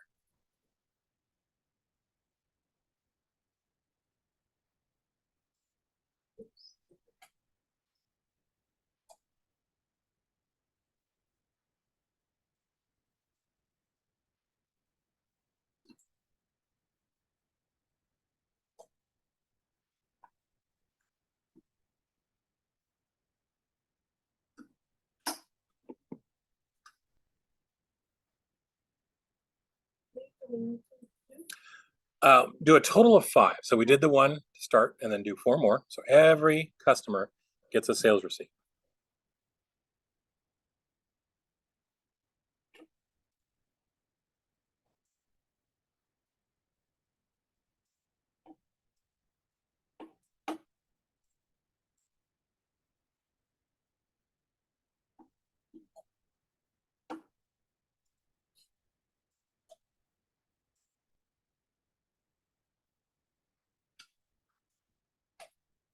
And again, if you want to do them as a batch, you can save in new. You just have to remember which customer you haven't done yet.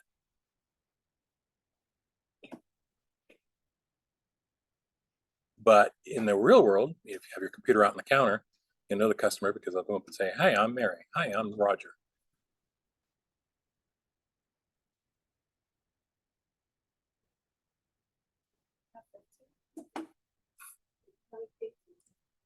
Well, in this case, yes, those are the invoices we've received payments for. But you'll see here, there's a save a new if you want to use that.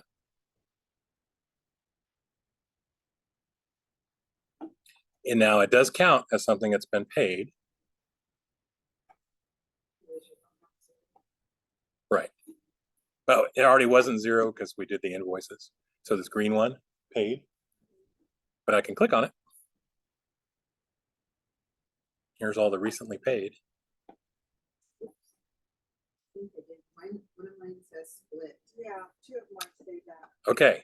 If you ordered more than one, or they ordered more than one item, or picked up more than one item, it'll split it. Because, I'll show you that in a second, because I've got one. They get 60 days to pay for it. No, remember that a- this is cash and carry. Yes.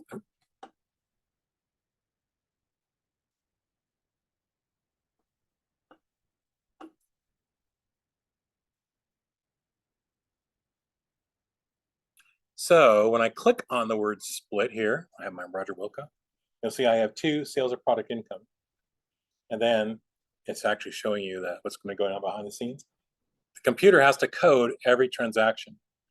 If you really want to get in, speaking of coding, want to get in coding, this is how it does it. It has to be really long because there could be so many.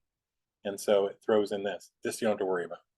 But I can see I have 2 sales of product income, one for 30, one for 640. So the rule is, if the computer can't fit all the detail in the box, so like under Sarah Smith here, so you can fit sales of product of income because she ordered 1 item. She ordered multiples, but still only 1 item. If it can't fit it all, it'll split it. But you can click on any split and see it. Oh, I missed it. But the, here we go. The one that does this a lot is payroll, because employee paychecks deal with so many other accounts. You're going to see a split, and then it's a long one with all the different accounts that are getting split. Also, when you pay your sales tax, that's definitely split because all the transactions cannot fit in that little itty bitty square. So if you ever want to see it, you have to hold your mouse over the split and it will show you everything.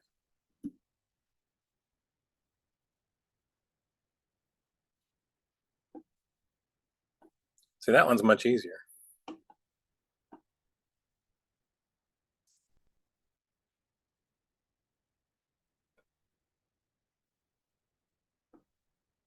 So I'm going to go back to my customers. Start with my first one. I'm just going to click on her name. And again, it will show me the types of transactions she's been doing in our business. So it starts off with an invoice, and it should go as best as it can. Invoice payment, invoice payment. So it did. Now, could go invoice, invoice, invoice payment. She paid all three at once. Invoice payment, invoice payment, invoice, invoice payment. That pattern, but you want to see payments after invoices, unless it hasn't been 30 days yet. But then here's your sales receipt. Just clicked on her name. Click. Yeah, you can click on anybody's name. And if we did one sales receipt for every person, it should be at the top. Here's Roger. You'll notice it's marked paid, my sales receipt here. Yes. So because it's using what's called the accounts receivable system, when you have an invoice, the payment closes that invoice. The other thing you can do with invoices is have partial payments. So let's say you agreed to provide them with goods and they're going to pay quarter over 4 weeks. So you make up this payment plan.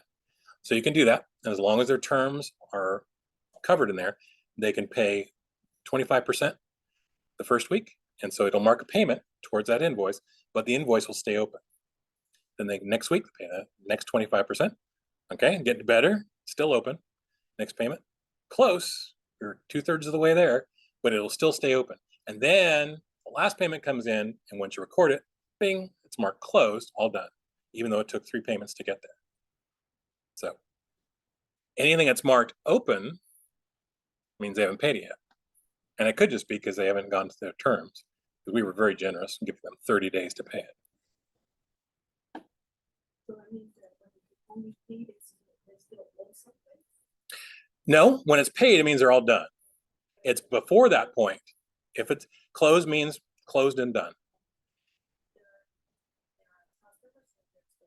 They're still customers. It's just this transaction is no longer open. So let's, in fact, just do it right here. Okay, so remember I told you can go to different places? Instead of going back to Roger, I could just click new transaction here.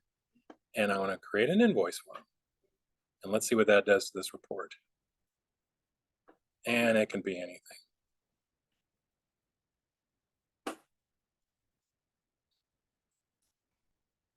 Roger needs a lot of fidget spinners.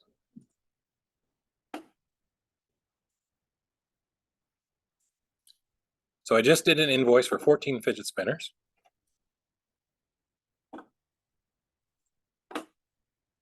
There's that invoice. And now you'll see the status is open. Everything else is closed. That's because he didn't pay me anything yet. Now he doesn't need to. I gave him 30 days, so I shouldn't expect it for a month. But let's just say, let's say he paid half. So I'm going to receive payment. I'm going to do it here. Again, I could have gone out. That's the way we've been doing it, but I'm lazy. Besides, my computer's slowing down. So I don't want to keep loading all these screens. I'll just click receive payment here, and it'll take me to the payment screen that we did for invoices. But this time, he's only going to pay half of what he owes me. That's when you address the amount received. Yes, correct. So up here, it's the amount received. If it's by paper check, you're just copying it off whatever it says on the check. So he's going to pay $24.16.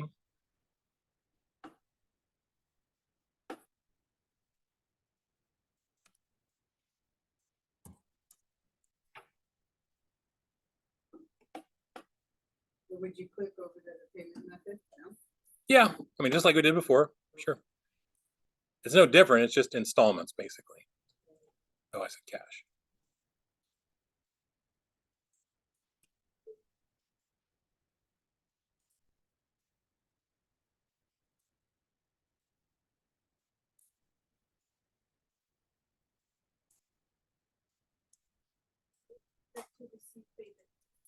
Right at the invoice, I'm gonna save and close because it's gonna do it again.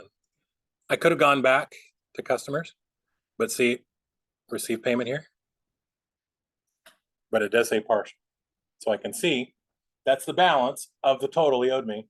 And there's the payment. And I can even see just visually here. Oh, I see what happened. Paid half of it. Now we got to receive the next payment. Okay.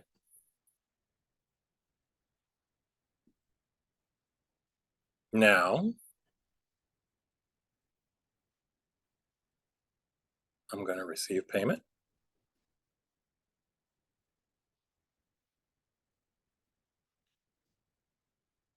So all these 30 days, you don't pay for the product in 30 days, that's because they have credit, right? With you, yes. You have generously given them credit. Usually, actually, nothing's ever generous. It's because you know if you don't give them credit, they will go to a place that will. You don't have a better price. But if you have a better price, you say, oh, we'll save you money, but that's due on receipt. So that's when you decide what your terms are. Okay, so he owes me $24.17. I'm gonna go up here to the amount received. I'm gonna do $24.16. Save and close. He shorted the check. See what it did? Okay, the payment's closed, but still owes me a penny. It still says partial. The computer is very black and white. It is either all done or all not done. My grandmother had a little Sears credit card, and she'd paid it, but they had put in the wrong number. I guess she paid it, but by the time they got the check, they'd already accrued interest, so the interest was 2 cents. So she called them and said, I just got a bill for 2 cents. Oh, don't worry about it. Okay, yeah, that's our computer. I'll fix it. And you can write it off, and that's what they said they did. Next month, 4 cents. 2 cents plus now 2 cents more. She called them up again. They said, oh, sorry. Yeah, whoever did that didn't do it right. I got it right here. I'll take care of it. Next month, did it again. It was now at 10 cents or something. And so she called them up and they said, oh, well, yeah, that shouldn't have happened. I'll take care of it. Finally, she was tired of this and decided, how much money they're wasting? Because they're spending postage. Even if they got a discount, it certainly isn't worth 2 cents. Now, a human would just say, okay, I'm going to write this off because it's not worth printing out a piece of paper, somebody stuffing it in an envelope, and having to process it, all that processing time. But the computers are very black and white. It's either paid in full or not. So you know what she did? Wrote a check for 12 cents, and it worked because the computer was now happy. Got a check for 12 cents, that counts. Was that a wise waste or wise use of people's time and money? No, but it worked. Yeah, that's what you do, is go in and complain.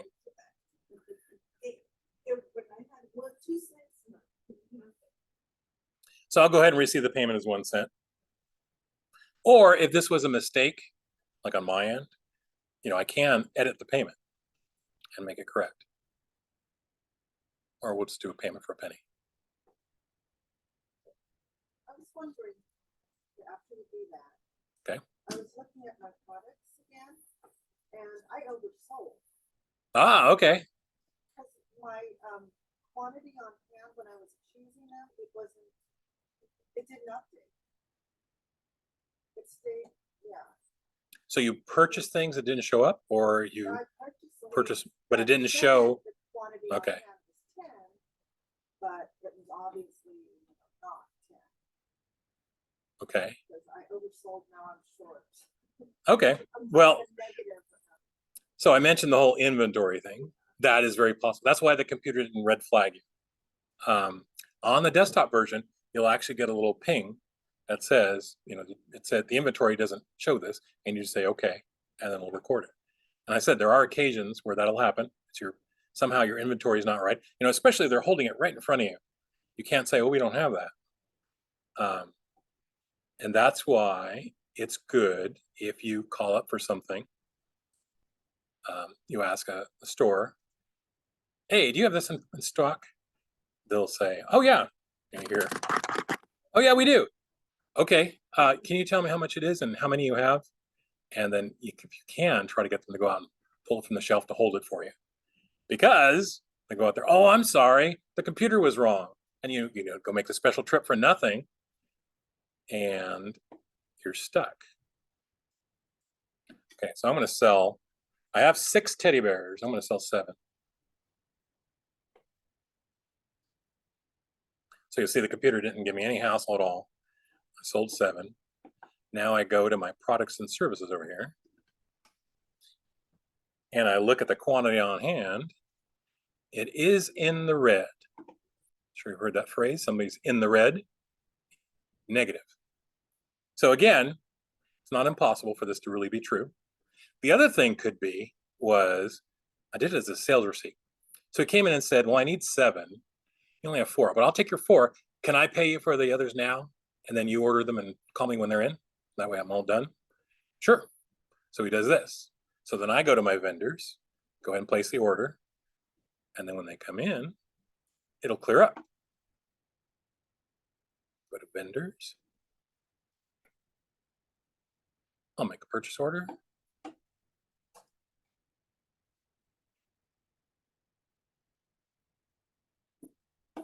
So we're gonna do the teddy bears.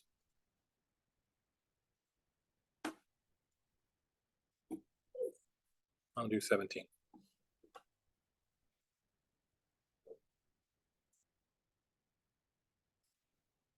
Wait a minute. I can do that again. I think I just did what happened to you.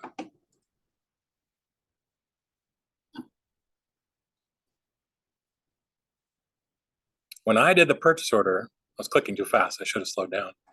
I think it told me I had 6 on hand, which we know is wrong because we saw -3. Was teddy bears, right? So I think I mentioned this last week. Once in a while, let's see, QuickBooks does not catch up. And so a good quick refresh is a good thing. Okay, here it is. Remember, I just sold into the negative. It tells me here quantity on hand is 6. Yeah, so I'm going to go back.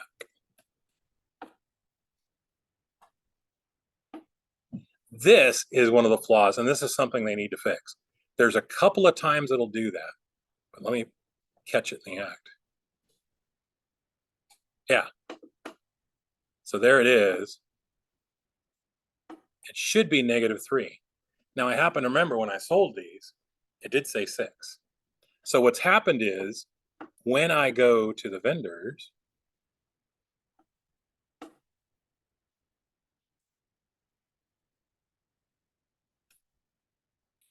and I already did one purchase order. I'm going to do another one here with Franz fans.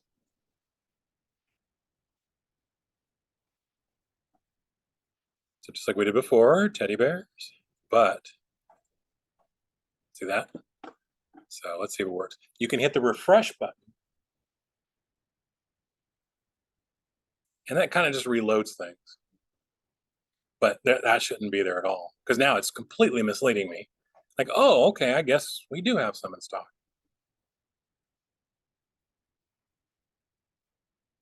So whenever you have something like that that doesn't seem to make sense, I always hit refresh, and usually that clears it up. So you should be refreshing. Never hurts.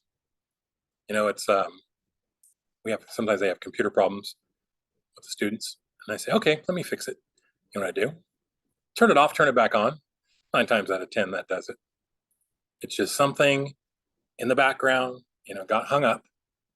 And like even now, you see how my computer's going so slowly? So that's what I would be tempted to do. The only problem is if I do it now, I'll lose the Zoom link.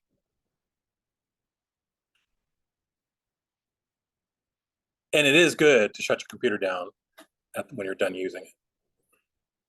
That's one of my bad habits. I don't like to do it because that means when I start in the morning, I gotta wait.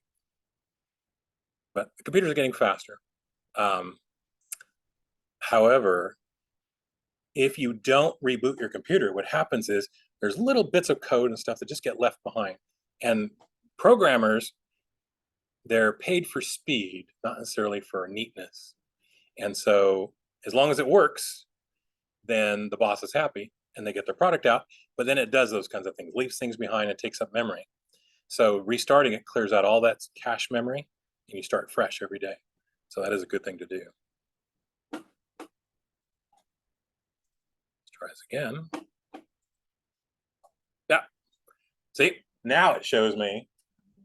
Oh, by the way, because I did do one before, the quantity on purchase order. So I'm just going to cancel this one.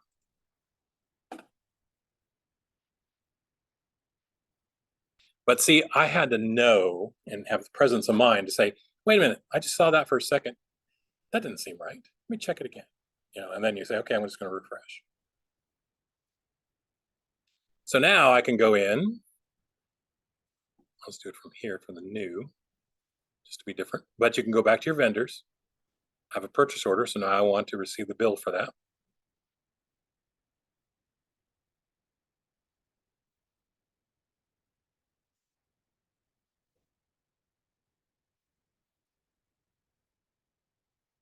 And like I said, just because it shows negative and it's in the red, doesn't necessarily mean it's a bad thing. It may be that's how we're handling this transaction. But here's the thing, what? So I created a purchase order to restock. So now I need to do the bill.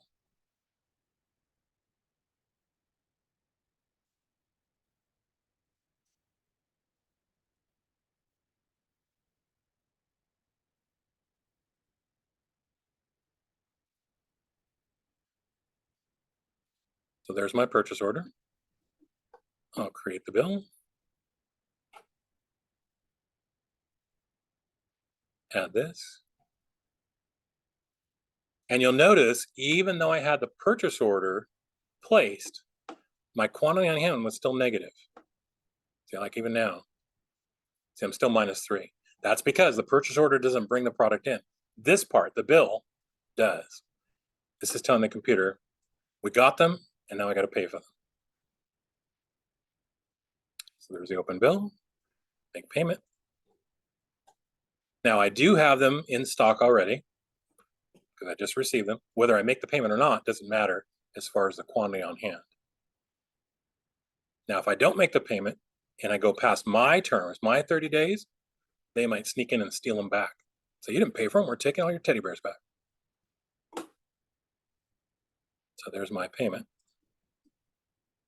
Save and close that. I go back to my products and services, and I'll see now I have more teddy bears to sell. So yes, it is supposed to tell you accurately whether you have the quantity on hand. So that's why a lot of companies will just order too much, because it's better to have it when your customers come in than because they don't trust the computer and they just want to make sure, and you don't trust the whole shipping companies and everything, and you want to make sure that it gets there for your customers, because nothing worse than a mad customer. So any questions on that? So you're constantly managing these numbers, and even here, I can see, fidget spinners. Tomorrow, when I place my orders, I might think about getting some extra fidget spinners. Yes. Because when we set these up, we didn't have sales tax turned on. To make them with the sales tax, you just have to edit each one like this. And then you don't have to make any changes, just save and close. Because now it's saying, okay, update this item. And because we have sales tax active, this will now turn on. And this means it's automatic. I didn't do them all just because I know we all don't have them done. So I left a couple like this, so I have to manually do it. Just to remind everybody, you do have to manually do it sometimes. So these are left. If I click on these and edit these, and do the fidget spinners, then they'll become taxable. From now on, whenever I create a new product, it will automatically be taxable. You can turn it off. Let's see here. So now when I create the sales receipt or the invoice, it's automatically going to come up with a check mark there. And like I said, if you have a company that has some things that are taxable and some things that are not taxable, you definitely want to have that column be accurate. And once it's set up, the computer will automatically do it correctly. So you went to edit and then what? Just edit, save and close. If you want, I could put a fidget spinner space or something if you really want to make an edit. But just save and close. Because what it does, it updates itself and says, oh, you're doing sales tax now. Okay, then this is taxable. So we'll turn it on. So now I've got them all but one. The other way to avoid that is we set up the sales tax before we start adding our items. then they're all automatically taxable. Again, unless you tell it not otherwise. All right. If there's no questions, we are done for the night.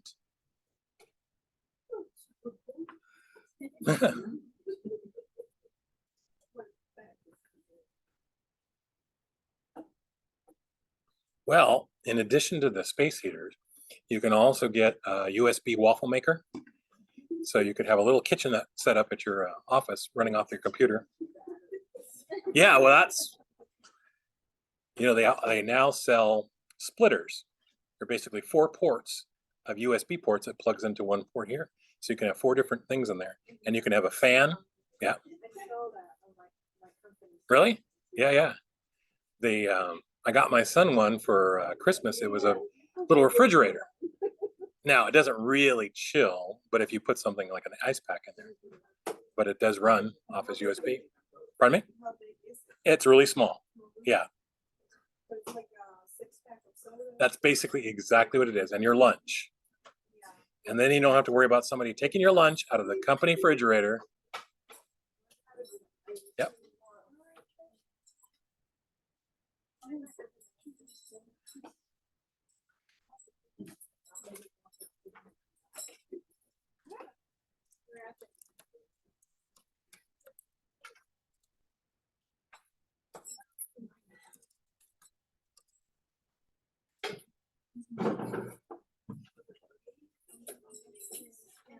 Stay warm. I will.